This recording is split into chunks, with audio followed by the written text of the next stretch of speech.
오늘 하나님께서 우리에게 주시는 말씀은 에스겔서 9장 1절부터 11절까지의 말씀입니다. 에스겔서 9장 1절부터 11절까지의 말씀을 저와 여러분이 한 절씩 교독하시고 마지막 11절을 함께 읽겠습니다. 또 그가 큰 소리로 내 귀에 외쳐 이르되 이 성읍을 관할하는 자들이 각각 죽이는 무기를 손에 들고 나오게 하라 하시더라. 내가 보니 6사람이 북향한 윗문 길로부터 오는데 각 사람의 손에 죽이는 무기를 잡았고 그 중에 한 사람은 가는 베옷을 입고 허리에 서기관의 먹그릇을 찼더라. 그들이 들어와서 놋 제단 곁에 서더라.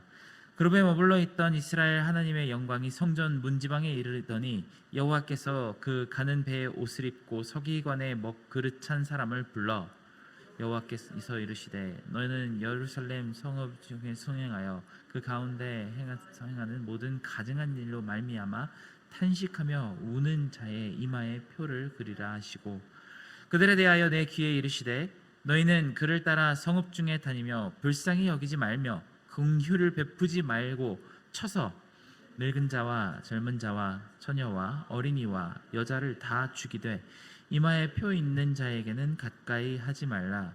내 성소에서 시작할지니라 하시매 그들이 성전 앞에 있는 늙은 자들로부터 시작하더라.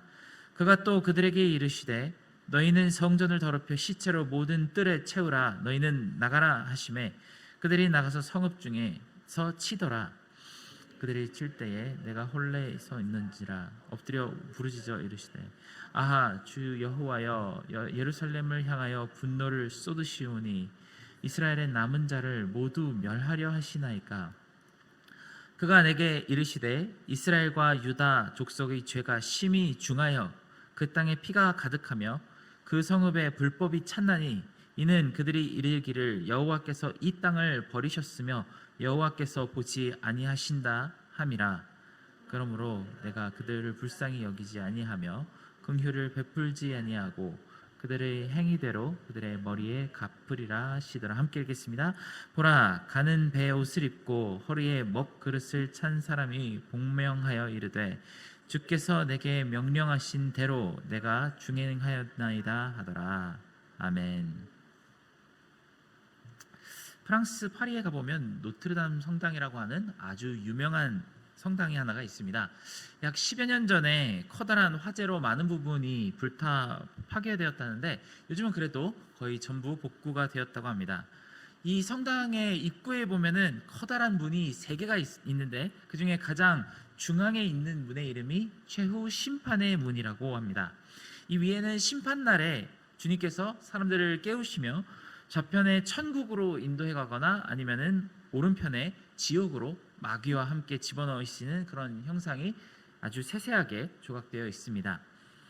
저도 옛날에 고등학교 때 그 성당을 한번 방문을 해본 적이 있는데 그때는 아무런 지식이 없을 때라서 그 조각이 무슨 의미인지 모르는 채로 그냥 구경만 하다가 성전 내부로 이렇게 들어갔던 기억이 납니다. 여기서 아이러니하게도 지옥으로 끌려 들어가는 사람들의 형상 속에는 사회적으로 높은 지위를 가진 사람들도 많이 조각되어 있는데 특히 수도승이나 성직자들의 형상이 여러 조각되어 있었다고 합니다. 겉으로 보는 모습이 어떻든지 하나님의 심판이라고 하는 이 엄중한 그 영광 앞에서는 아무것도 감출 수 있는 것이 없다는 사실을 시각적으로 잘 보여주는 그런 작품인 것 같습니다. 이런 심판의 모습, 지옥과 형벌, 영원한 죽음과 같은 개념은 왜 성경 안에서 끊이지 않고 등장하는 것일까요? 그리고 교회의 여러 전통 가운데서도 노트르담 대성당 조각같이 심판에 대한 메시지는 언제나 어디서나 빠지지 않고 등장하는 이유가 무엇일까요? 우리 중에는 아무도 이런 이야기를 좋아하지 않습니다만 그래도 성경을 찬찬히 읽어가는 우리에게 절대 외면할 수 없는 장면이 있다면 바로 이 심판이라는 주제입니다. 심판은 우리가 간절하게 원하는 것처럼 그저 하나님께서 협박으로 우리에게 주시는 내용이 아닙니다. 어떤 엄한 부모님이나 아니면 선생님들이 아이들이 말을 듣지 않을 때 자꾸 그렇게 말 안 들으면 귀신이 잡아간다고 엄포를 놓아서 말을 듣도록 하는 그런 장치와 같은 것이 심판이 아닙니다. 부모님이나 선생님들이 이런 위협적인 말을 어린이들한테 할 때는 그것이 전혀 진심이 아니죠. 그저 순진한 어린 아이들을 잠시 속여서라도 말을 듣게 만들려고 하는 의도이지 정말 말을 안 듣는다고 해서 아이들에게 극단적인 결과가 일어나도록 놔두지는 않을 것입니다. 하지만 성경이 말하는 심판은 이런 종류의 공갈 협박이 아닙니다. 애석하게도 성경을 심도 있게 찬찬히 살펴본다면 하나님의 심판은 진짜 있다는 사실을 우리는 알 수밖에 없습니다. 만일 우리가 하나님의 인자하심과 은혜로우신 성품으로 인해 영원한 생명과 천국의 기쁨이 있을 것을 믿는다고 한다면 반드시 반대로 심판과 형벌 그리고 잔혹한 공의 시련이 반드시 있을 것이라는 것 또한 우리는 믿어야만 합니다. 하나님은 이것이 그저 위협을 위한 협박이 아니라는 사실을 성경 전체에서 성실하게 보여주십니다. 노아의 홍수를 통해서 정말 온 세상의 모든 호흡 있는 존재들을 전부 없애셨다는 사실을 보여주셨고, 모세의 시기에는 이집트 사람들의 첫 번째 아이들을 전부 죽이실 수 있는 분이심을 보여주었습니다.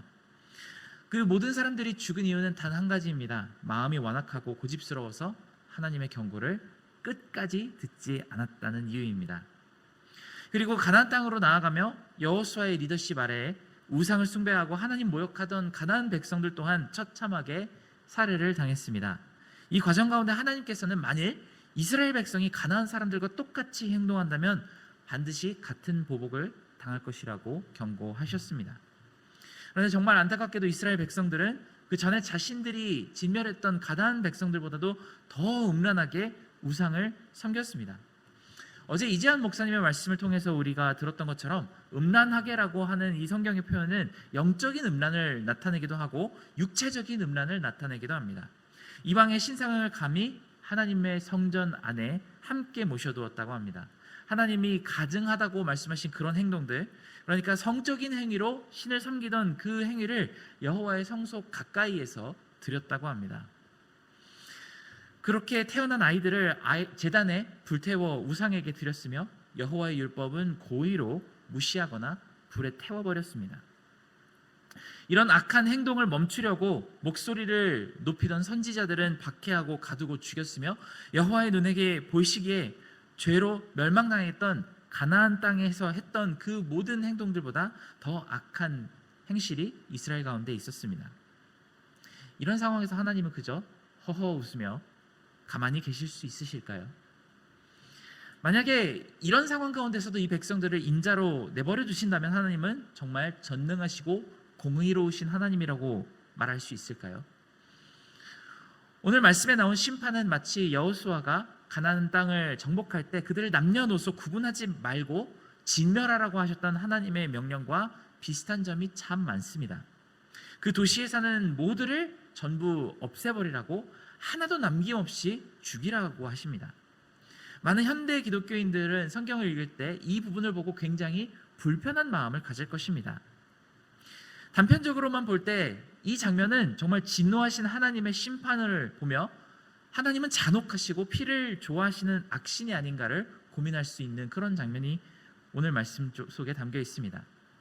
이런 생각을 할 때 우리는 여기까지 오게 된 과정이 과연 어떤 과정이 있었는지, 이런 심판의 원인은 무엇이 있는지를 자세히 살펴보지 않습니다.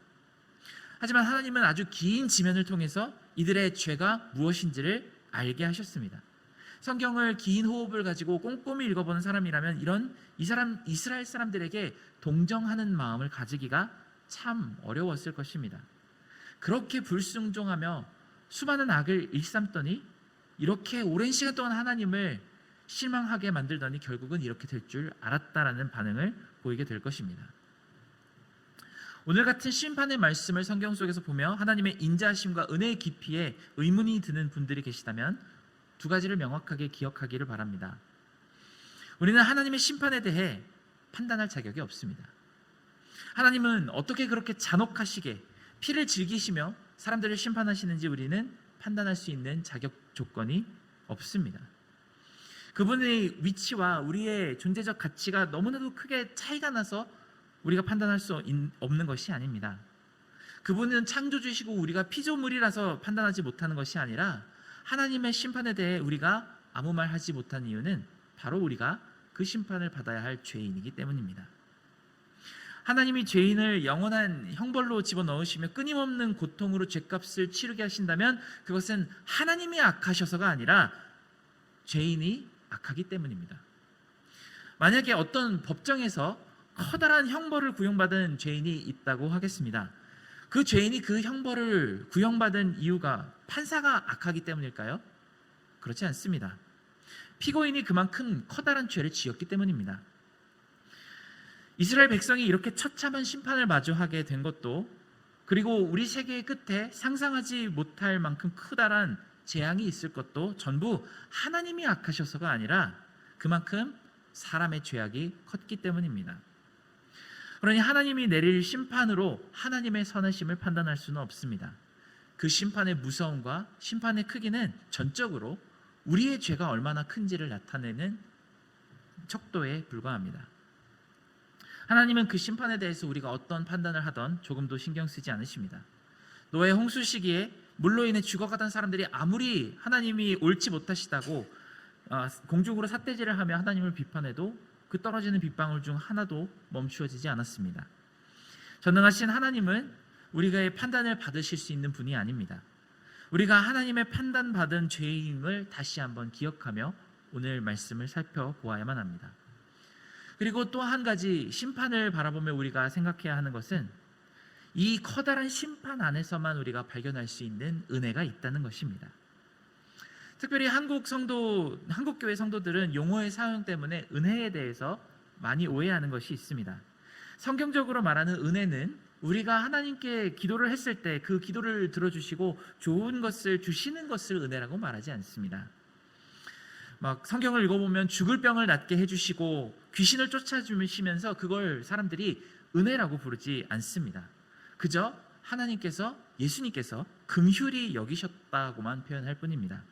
또한 어떤 설교를 듣거나 아니면 찬양을 부를 때 마음에 차오르는 만족감이나 교양감을 은혜라고 표현하지도 않습니다. 그저 감동받았다고 표현할 뿐입니다.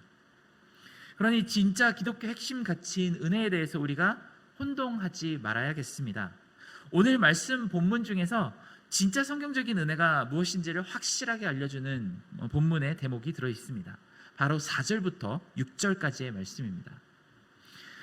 여호와께서 이르시되 너는 예루살렘 서목 중에 순행하여 그 가운데 행하는 모든 가증한 일로 말미암아 탄식하며 우는 자의 이마에 표를 그리라 하시고 그들에 대하여 내 귀에 이르시되 너희는 그를 따라 성읍 중에 다니며 불쌍히 여기지 말며 긍휼을 베풀지 말고 쳐서 늙은 자와 젊은 자와 처녀와 어린이와 여자를 다 죽이되 이마에 표 있는 자에게는 가까이 하지 말라. 내 성소에서부터 시작할지라 하심에 그들이 성전 앞에 있는 늙은 자들로부터 시작하더라. 다 죽이지 말고 이마에 표 있는 자들에게는 가까이 하지 말라. 이것이 성경이 전달하는 정확한 의미의 은혜입니다. 마땅히 받아야 할 심판을 피하게 하는 것이 바로 은혜의 가장 핵심적인 의미입니다. 이 말씀을 들으면서 혹시나 이게 만약에 진짜 은혜의 의미라면 이것은 너무나도 차갑고 냉혹하다고 생각하실 수도 있습니다. 이렇게 지금까지 우리가 알던 기독교의 은혜의 분위기와는 너무나도 다르다고 생각하실 수도 있습니다만, 이것은 아직 구약 시기에 하나님의 심판도 은혜도 온전한 그 그림이 전부 드러나지 않았기 때문에 이 정도로 표현되고 있는 것입니다.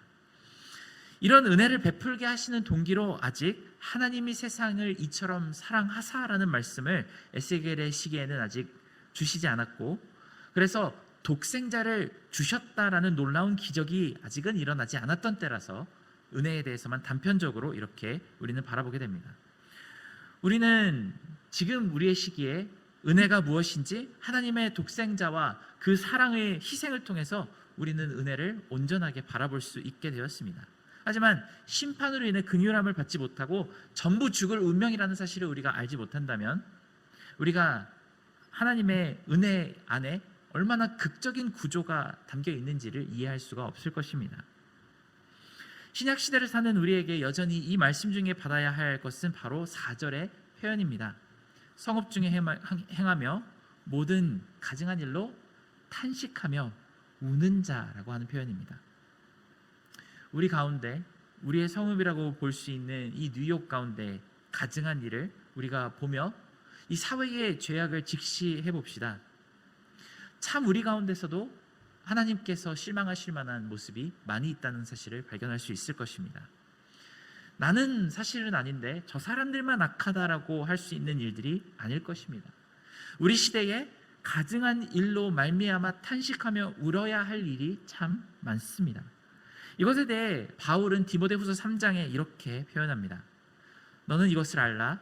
말세에 고통하는 때가 이르러 사람들이 자기를 사랑하며 돈을 사랑하며 자랑하며 교만하며 비방하며 부모를 거역하며 감사하지 아니하며 거룩하지 아니하며 무정하며 원통함을 풀지 아니하며 모함하며 절제하지 못하며 사나우며 선한 것을 좋아하지 아니하며 배신하며 조급하며 자만하며 쾌락 사랑하기를 하나님 사랑하는 것보다 더하며 경건의 모양은 있으나 경건의 능력은 부인하니.